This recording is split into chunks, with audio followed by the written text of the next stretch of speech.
Hello, Tim Kerin here from Mortgage Choice in Kingsley.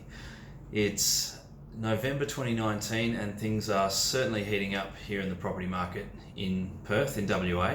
And I'm getting some fresh questions around people buying houses, and it's just brought a couple of things to my attention that I think are worth talking about at the moment, namely cooling off periods and finance clauses. So if you're making an offer on a property, there's a couple of things to be aware of.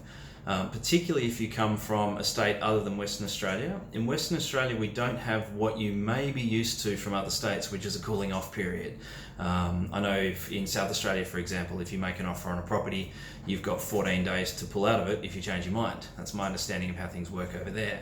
In WA, there's no such rule. Once you sign an offer to buy a house and the seller accepts your offer, there's no backing out except via a finance clause. You can't just change your mind because you've signed that. So please be aware of that. Making an offer on a property is a serious thing, and you need to be prepared to go through with it. And in fact, even if your offer is subject to finance, you still are required by the contract to make a reasonable effort to apply for finance. And I need to be careful advising on this because it borders very quickly on legal advice and contract advice, which I'm not licensed to give. I can give home loan advice, but I can talk a little bit about the things I experience and the things I've seen. So my understanding of the finance clause, simply put, is that if you make an offer that's subject to finance in Western Australia, and I'm not speaking for other states because things are different in each state, if you do that in Western Australia, you are agreeing to then make a reasonable effort to get finance approval,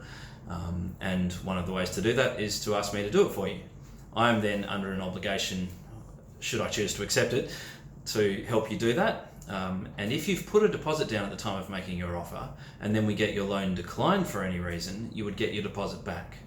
If you don't get your loan approved by the date the finance clause says it's due, that doesn't mean the contract comes to an end. It simply means the seller has the right to terminate the contract if they want.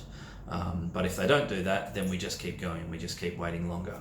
So first of all, I would say when you make an offer on a property, be clear that you can't just back out if you change your mind. And secondly, unless you're in a situation where you're completely comfortable that you could pay cash for this somehow, please fill out the finance clause. Please don't say that your offer is not subject to finance, because the last thing I want to see is a situation where your offer is not subject to finance, but you need a loan, and if we can't get the loan, you still have to buy the house anyway. That's a pretty tricky situation to be in, and one that I'd rather see people avoid.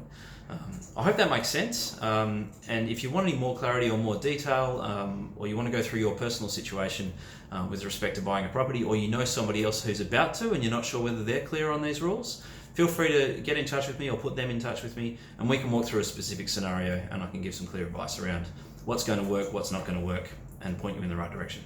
Thanks.